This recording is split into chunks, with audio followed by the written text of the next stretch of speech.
Dreamworlds,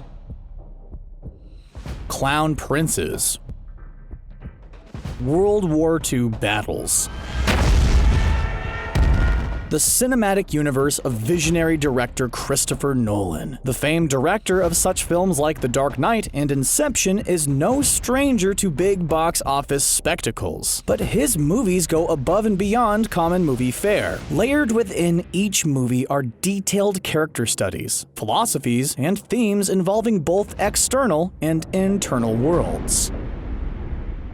The journey Nolan takes moviegoers on is complicated, well thought out, and truly one of a kind. He is a filmmaker of a generation, but why do his films connect with audiences? Why do people analyze several aspects of his movies, whether it's a popcorn superhero movie or a trippy film about magicians?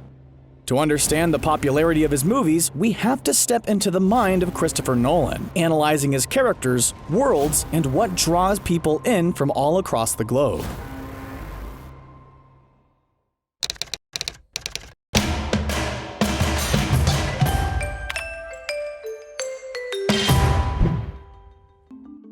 Catching up on the filmography of Christopher Nolan is a fairly easy task. Starting with his low-budget debut of The Following in 1998, the director has only helmed a total of 10 films, and this includes the whole Dark Knight trilogy. While we would all love a new Christopher Nolan movie every year, time is clearly an important aspect in both the story and planning of his movies. He takes his time to develop the story, characters, and the fictional worlds they belong in. Time's gonna change for me. They're gonna run more slowly. Compare this to other visionary directors, and you'll see how Nolan truly takes his time. Sam Raimi, one of the other few directors to helm a whole superhero trilogy, has directed 14 feature-length movies, along with producing dozens of others. Tim Burton has directed 19 films and was a producer on countless others. Quentin Tarantino has helmed 13 feature-length films, written on several others, directed TV shows, and also acts in movies like From Dusk Till Dawn. David Fincher has only done 10 films as well, but toss in the TV show Mindhunter, dozens of music videos, and shows like House of Cards to get a better idea of how he stays busy. For Nolan, there are no side projects, TV shows, or randomly producing an animated series. His resume may feel slim, but each movie he does has a pretty major impact. After gaining some early success with his short movies and going through the festival circuit, Nolan broke into the mainstream thanks to the thriller Memento. Once his fandom rose, so did his budgets. It's easy to put together a montage of incredible moments from Nolan's films. We'll show you one right now. A football stadium blowing up, a dogfight through the European skies, a city literally folding in on itself, a magician turning himself into a clone, a Batmobile transforming and breaking off into a motorcycle. Despite all these visual moments, clearly enhanced by his preference for shooting on IMAX film, Nolan's movies are essentially driven by characters and the psychological transformation they go through on a journey. A quick look back at Nolan's origins shows that no matter what type of budget he's working with, Nolan understands how to manipulate characters, analyze scenes, and create a compelling drama, no matter what the outer world looks like. Before venturing into feature-length productions with The Following, Christopher Nolan worked on several short movies. One of these films was Doodlebug in 1997. The black and white film focuses on a paranoid man, alone in his apartment. Holding a shoe, the man chases after an unseen critter running around on the ground. The critter is revealed to be a smaller version of himself, and the man squishes it anyway. Then, in a twist ending, an even larger version of the man appears, seemingly repeating the same cycle over and over again. Doodlebug is short, features minimal sound, and was clearly made on a shoestring budget. But through the editing, style, and storytelling, you can see many of the same elements Nolan brings to his big-budget movies. Concepts of time, internal struggles, and the acceptance of reality versus subjective interpretation. And memories can be distorted. They're just an interpretation, they're not a record. Before we can dive deep into his movies, we need to have a better understanding of his process, starting back at the beginning. No, way before that. Even further back, to the beginning. There we go. The writing process. Along with directing, Nolan writes a majority of his films, either taking them on solo like he did with Inception, or teaming up with a co-writer like his brother Jonathan Nolan for The Dark Knight. Either way, his writing process is very similar. Nolan approaches each movie through the eye of the character's journey. He understands understands that creating an authentic world is essential for making an enthralling and compelling movie. And authentic is a word we will often apply to his filmmaking. To build this world, Nolan doesn't stick with a traditional outline. He relies on notes, drawings, index cards, and a vast array of visuals to create the world the movie is set in. Often, these visual elements are displayed on a wall, added to constantly and edited down as needed. By creating the fictional world for his movie, Nolan is allowing himself to transport into the world. On any given movie, he may establish 90% of a world we never actually see on screen, but knowing it exists and giving the world its authentic touch helps add to the validity of the character's journey. As Nolan writes, he has the options to explore this world. Characters are not trapped in a box. Consider his visions of Gotham in the Dark Knight trilogy. The city of Gotham is almost like a second character. Without Gotham, there's no Bruce Wayne, there's no Batman. So, for Nolan, creating these elements is just as essential as the story. And as a student of English literature, Nolan knows a thing or two about storytelling. One of the biggest differences Nolan has found between books and movies are the structure. Books may change point of views. The storytelling may jump through time. The narrative flow in books has the ability to express itself in a more artistic manner while still resonating with the reader. These are the elements Nolan wanted to bring to his screenwriting, veering away from the traditional three-act structure to deliver an experience which flows through storytelling, rather than set beats from within the movie. And this is where Nolan's first mainstream film, Memento, comes in. Memento broke all the rules for traditional filmmaking. The film has a backwards narrative structure with black and white flashback scenes added to the mix. The design and innovation Nolan presented with the story helped him get nominated for a Writing Academy Award and Golden Globe back in 2002. Nolan himself has talked about his writing process numerous times. While small parts have changed and evolved over the years, the filmmaker often starts with page 1, instead of building a standard outline, and lets the journey of the character take him through the story. As Nolan writes, he creates a vivid world where we connect with the characters and feel the emotions through each scene. One of the reasons for this is how he looks at a story much like a maze. Why many stories showcase the maze journey as a third person above it all. Nolan's perspective on writing and directing has to always be the person going through the maze. As viewers, we cannot see the end point. We go through the same journey as the main character, making their way through the maze and discovering the twists and turns along the way. This analogy applies to a number of his movies and the main characters. And while Nolan's writing process often includes an external antagonist in the form of the Joker, Bane, or German forces, it's the internal struggle Nolan helps build to really allow his characters to connect with audiences. Mental struggles and disorders are a common aspect of Nolan's lead characters. Can't sleep, Will? Insomnia, Me neither. kleptomania, anterograde amnesia, post-traumatic stress disorder, extreme guilt, chiroptophobia, better known as the fear of bats. Despite the diagnosis or wide range of mental struggles Nolan's lead characters go through, it all connects to one clear theme through his movies: self-deception. A number of the main characters in Nolan's movies are their own antagonist in many ways. Through the self-deception, these characters lie to themselves. And you lied about it, Will. To them, you're a liar and you're a killer. Make up false truths, and live in a subjective reality which changes the way they act and react around others.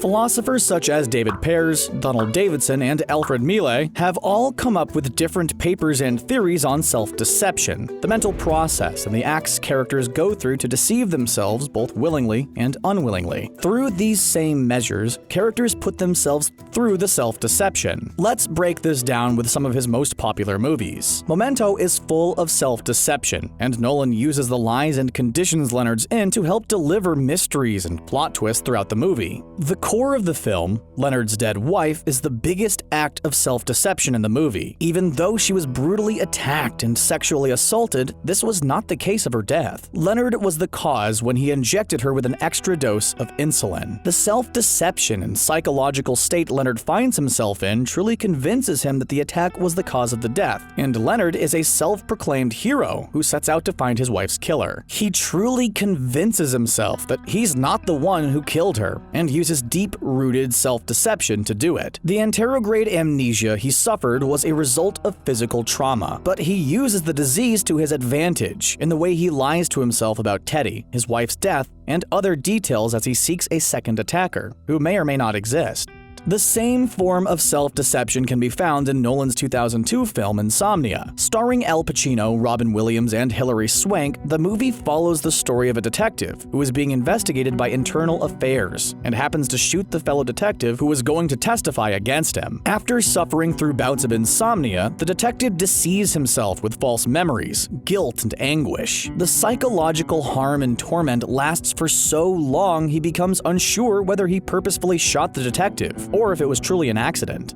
Then there's the world of Inception, the layered dreams, the concept of accepting reality and confronting whether reality truly matters if you're happy anyway. Not all self-deception is fully negative. It can often lead to positive misinterpretation. In The Prestige, Hugh Jackman's magician character goes through self-deception by trying to use his magic show success as a positive misinterpretation, not realizing the mental anguish and torture he puts himself and his clones through at every single show. Even Batman himself goes through self-deception. He covers up his fears and trauma of bats by wearing the suit. The self-deception continues as Bruce Wayne and in the public eye. He often knowingly hides the trauma and pain of his family's death, even using his parents as self-deception for some of the actions he takes against the criminals of Gotham City in the form of justice. And no matter which way the self-deception goes in Nolan's movies, it's a great piece of storytelling. He knows how to connect audiences with characters. Even a person who is not anxious can feel the anxiety and struggles Leonard goes through trying to uncover the mystery of his wife's attacker. With characters and worlds set in place, Christopher Nolan is able to craft a plot which is built around them and infused into several aspects. With Inception, Nolan did not just write a science fiction heist thriller. He created an emotional connection through Cobb's wife and children. By the closing moments of the movie, we desperately care if that top fell or not, and care so much we will create endless theories about it online. If there's one aspect of Nolan's movies which received the most criticism, it's the exposition in his stories. But at the end of the day, with a limited window of time for the film to fit into, the exposition is an essential element for all movies, and not just the ones Nolan has made. If we look at the exposition in movies like Interstellar and Inception, they are essential to understanding the story and getting through the plot. That's relativity, folks. These are complicated worlds involving time travel, multiple layers of dreams, and scientific explanations of some pretty deep subjects. The best part is Nolan doesn't make it feel like a lecture. Along with great actors like Leonardo DiCaprio and Matthew McConaughey, visuals are there to support the exposition and set up a story. Everyone loves a good mystery, but not if the mystery has us questioning what exactly is going on. And Nolan only uses exposition when he has to.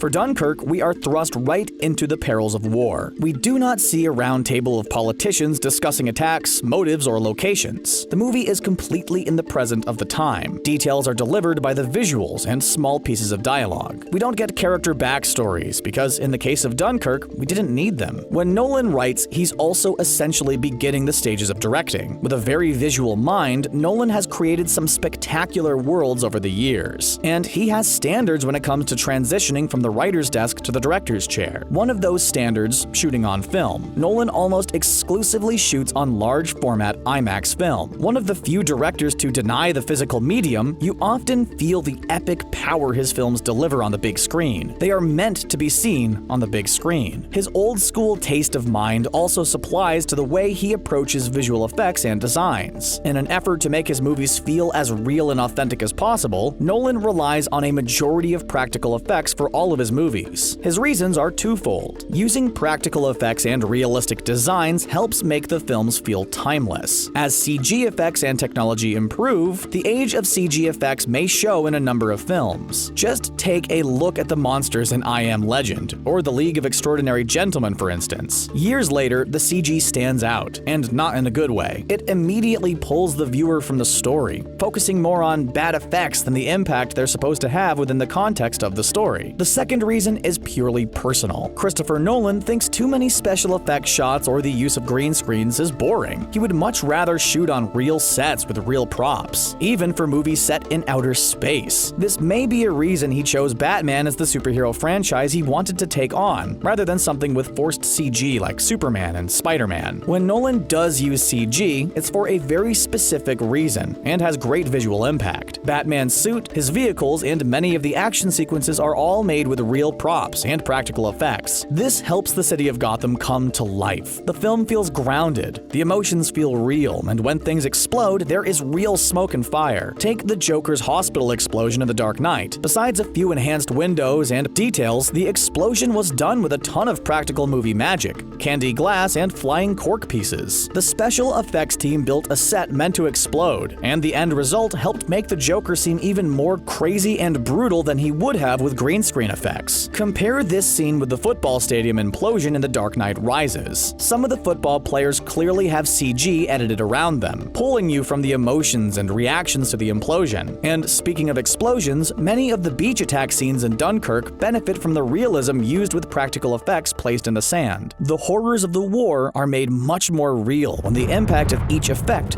feels real.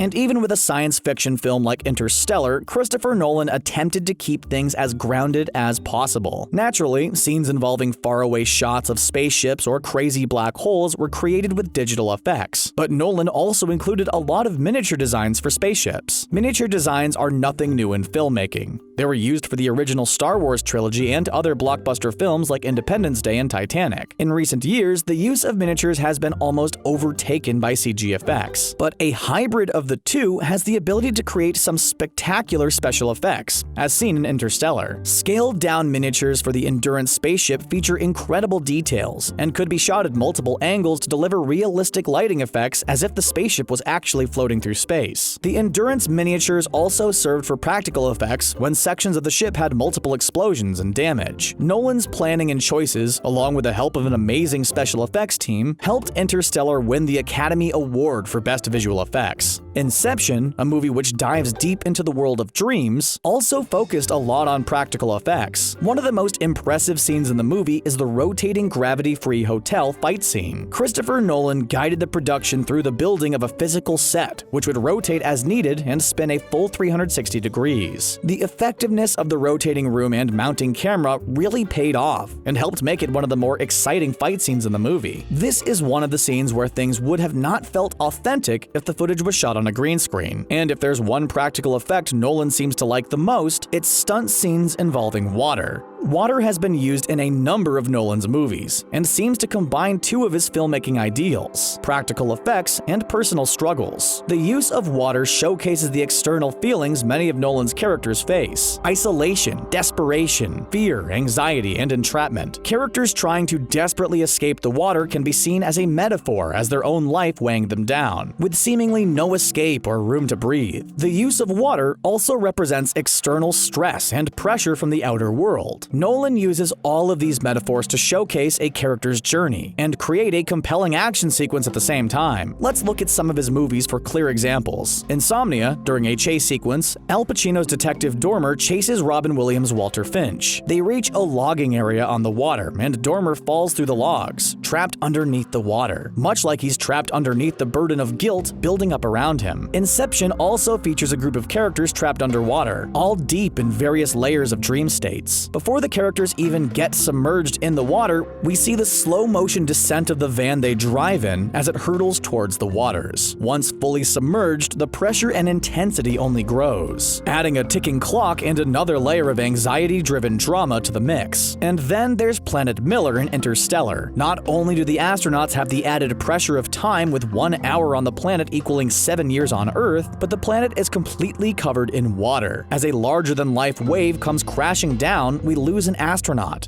lose time, and the water represents the vast hopelessness and never-ending horizon felt on their deep space mission. And even though Interstellar is an epic set in space, the water scenes and high tension feel very similar to some of the boat scenes featured in Dunkirk. Sea captains deal with flooded decks, damaged boats, and the panic when the water comes in. Water once again acts as another obstacle, and the true force of Mother Nature waging war against these characters. No matter what movie it is, Nolan manages to bring the scariness, mood, and dangers of water to life. When Hugh Jackman's character needs a way to kill off his clones night after night, he chooses a magician's water tank to complete the task. While the vast planet of Miller was scary and overwhelming, the water tank that Hugh Jackman clones get trapped in every night almost seems worse. There's no escape, no hope, and a whole lot of claustrophobia. Even the Dark Knight trilogy managed to include water in multiple scenes. When Bruce Wayne discovers his Batcave in Batman Begins, water cascades down the sides of the walls, adding the moodiness and atmosphere before Bruce is fully surrounded by bats. In The Dark Knight, the isolation of water is used to hold two boats captive, each one with bombs attached to them. And in The Dark Knight Rises, Bane uses the sewers as his hideout, relying on the mysterious dark waters to make his plan. The whole Gotham City police force remains trapped inside of the sewers, and Batman and Bane have their first battle near the raging sewer waters. The use of water is not just for symbolism, and as a way for Nolan to externalize character feelings and journeys. The use of various forms of water showcase a very gothic visual style in Nolan's films. For the Batman movies, the use of the gothic themes is almost a given, especially considering the Frank Miller comic books they are based off of. The haunting buildings, deep wells, and Batcave designs all have a gothic feel to them. The use of smoke, fog, and mysterious shadows all create a visual design with an emphasis on classic gothic themes found in classic films like Dracula or Suspiria. The same themes can be found in The Prestige. The period-set magic movie features a lot of gothic elements, especially in any of the magic show scenes. The dark muted colors create a depressing visual effect, and besides Christian Bale's on-screen presence, you will notice a lot of similar visual elements when comparing the movie to any of the Dark Knight films. And visually, Christopher Nolan has the ability to show us the big picture, but also keep us connected with small elements. There are multiple signature shots found through his movies. One of them is a close-up of hands. The use of hand shots help add humanity and more connection to the characters on screen. It's almost like a visual metaphor for us taking their hand and holding it throughout the cinematic journey. The signature shot has been used ever since his first feature-length film, The Following. A close-up of hands is used many times to showcase the use of weapons or hands as they steal items. In Memento, we see several close-ups of Leonard's hands, including the small tattoo he has on one of them. The Dark Knight features a tight shot of Harvey Dent's hand with the infamous coin. Inception uses the same shot for close-ups of totems like a dice and spinning top. The next time you watch a Christopher Nolan film, you cannot help but notice the use of hands within close-up shots. Another signature shot found in his movies is the arc shot. The moving shot rotates around characters, keeping them in perspective while showcasing the setting around them. The shot was infamously used on the Joker scene in The Dark Knight, when he crashes Bruce Wayne's party. A similar shot is also featured in Inception when Cobb walks on the huge beach, featured in the limbo stage of sleep. The arc shot and circular motions also visualize a conception found in several of Nolan's films: the concept of motion and time. Time is a huge element to his movies. There are obvious films which play on time and use it as a storytelling tool: Memento, Interstellar, and Inception. Time is not only essential to the plot of these movies, but time is used visually to showcase various elements. The backwards narrative of Memento utilizes reverse scenes and black and white shots to help separate the flashbacks from the modern-day scenes. Interstellar uses time to showcase the effects of wormholes, and as one of the main antagonists of the film, a constant race against time to not just save the human race, but to find hope and get back to loved ones. Inception uses the time effects to showcase the different layers of the dream world. Each new layer represents a further distance from reality. Talking for hours in a dream state may only equate to a few minutes in the real world. Not enough time.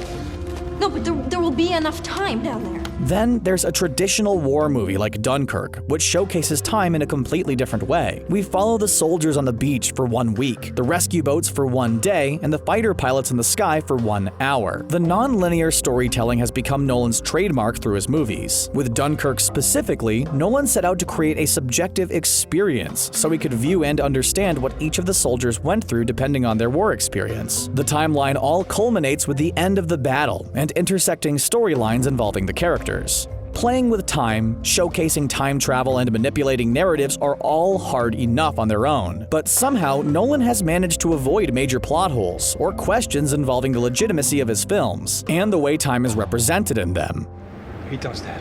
One of the main reasons for this is because of Nolan's dedicated work and attention to detail. When Nolan is working on a project, he is all in. While many movies rely on second units and second unit directors to get fill-in shots or stunt scenes, Nolan uses his directing power for every single scene. Nolan's dedication to the craft has helped make his movies a success and really reshaped the world of blockbusters. His films can almost be described as intelligent blockbusters. They're not just mindless entertainment. His Dark Knight trilogy completely changed the way superheroes were developed and represented on screen. The realistic action, dark tones, and gritty look into the world of Gotham City is still iconic to this day. Films like Inception feature the larger-than-life set pieces, but they're based around a man's emotional connection to his dead wife and accepting the reality of her passing in the real world. Nolan proved that you can make a big and epic blockbuster movie while also delivering a smart and story-driven tale which would resonate with fans. And speaking of fans, when Christopher Nolan develops a movie, he always has the audience in mind. The viewing experience is a huge part of his filmmaking approach. You could almost view it as if you were watching a magic show. Viewers are there for the experience, journey, and watching the masterclass trick unfold on the screen. Manipulating the audience is done a lot by subverting expectations. Through the years, we have followed the path of an unreliable narrator. In Memento, early on we believe Teddy is the villain because Leonard told us as much and wrote the message about his lies on the Polaroid picture. In The Prestige, we believe Borden and never question whether he has a twin or not because both characters are so convincing. Cobb's truths in Inception are extremely convoluted because of the Dreamworlds and the audience's perception of what is reality and what isn't. Traditional movies often use personalized text to deliver facts on the screen. Nolan takes this concept and uses it to manipulate the story and deliver the twists. Viewers are prone to trust these personal details. Yes, characters may lie and especially lie to others, but personal writings, notes, and messages to oneself may often be perceived as truth. Along with the tattoos and Polaroid pictures presented in Memento, we also see the same concept presented in The Prestige. The journals which are shown on screen and narrated are filled with lies. The lies are grounded into the early parts of the film, until the big twists are revealed and the audience realizes we've been duped the whole time. Nolan's hyper-awareness of audience perception helped build into the psychological nature of his movies. He understands how viewers will analyze scenes, process stories, and their desire to be entertained. His ultimate goal is to entertain and enthrall viewers, using their perceived notions of scenes and events to deliver some of the biggest twists and emotional moments within his movies. He has the ability to dive deep into fear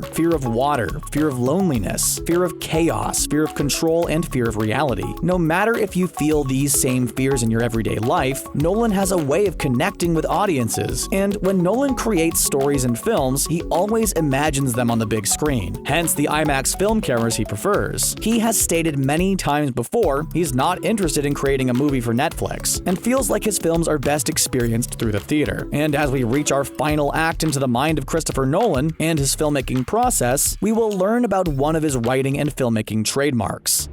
Traditional films work on a 3-act structure, often following the hero's journey with the introduction of the problem in Act 1, the journey to a resolution in the bulk of Act 2, and the climax and conclusion in Act 3. For a majority of his movies, Nolan showcases the start of a 4th act, an extension of the original story, often taking our heroes on new journeys, or presenting some sort of story for the future. The difference between Nolan's 4th act and a movie that leaves threads dangling is that his films are not open-ended in the sense that the character's journey does not complete in a satisfactory way. We get closure with characters' plot and the journey they've been on. Nolan just pushes things a little more, giving glimpses of the protagonist's next step. Take Interstellar. Our hero astronaut Cooper makes it to a space station orbiting Saturn, where he visits with his elderly daughter after so many Earth years apart. Cooper has finally reached his family and made the connection he has longed for. The movie could have ended there. The humans are safe, and Cooper's mission is complete, but Nolan takes things one step further. He shows Cooper's new journey and mission to reunite with Amelia and begin building the human colony on the Edmonds planet.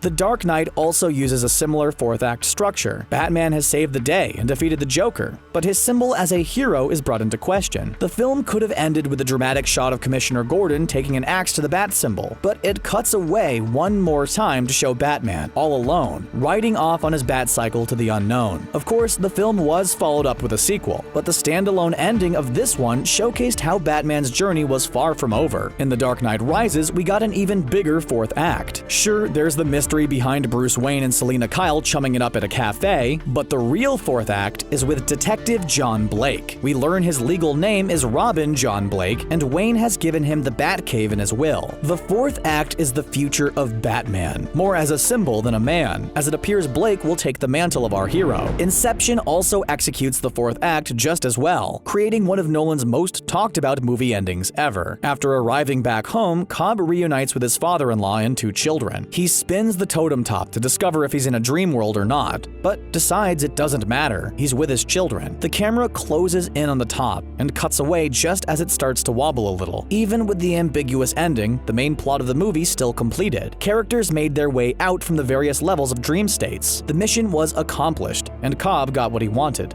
Dunkirk may not have a full fourth act, but it uses the same method as The Dark Knight, focusing on the humanity of a character rather than just the big picture. A dramatic part of the ending showcases the fighter plane burning in a massive collection of flames. The film could have easily faded out at this point, but it cuts back to Tommy, who looks up casually as we see the true emotion on his face. The emotion of a crazy ordeal the soldier just went through. In the mini fourth act, we have to ponder what the future is. Not for the war or the fighting, but for this young man who just endured one of the most horrific experiences of his life. Adding the extra fourth act adds to his character's story and allows viewers to assume what the future would be like. In recent years, it seems like Nolan has slowed down even more than before. Other than Batman, Nolan has not done a sequel, and you probably shouldn't expect him to either. The movies pretty much stand on their own for what they are. After the Dark Knight trilogy, Nolan did help develop the story for Man of Steel and kick off the DCEU, but it seems like he's stepped away from the superhero genre for now. And don't be fooled by producer credits on films like Batman v Superman: Dawn of Justice or the Justice League. They are added on from his involvement with Man of Steel and is mostly used to add some credibility to the projects, even though he had very little, if anything, to do with them. With no signs of what's to come, you can look at his past to assume something for the future. The film would likely be some type of psychological thriller, feature a role for Michael Caine, and add to Nolan's impressive resume. Even if he doesn't make another film again, Nolan will go down as one of the greatest directors of all time. Despite getting nominated for all types of writing and directing awards, he was only nominated for the Academy Award once, for Best Director with Dunkirk, but that is no measure of success in Hollywood. Directors like Alfred Hitchcock, Stanley Kubrick, and Quentin Tarantino have also been nominated for Best Director, and never won. We're pretty sure Nolan wouldn't mind anyway. He's not making films to win awards. He's making art, showcasing messages, and bringing some of the best entertainment in modern filmmaking. He has applied his brilliant mind to some of the most influential films, and his hard work and dedication to the craft has truly paid off.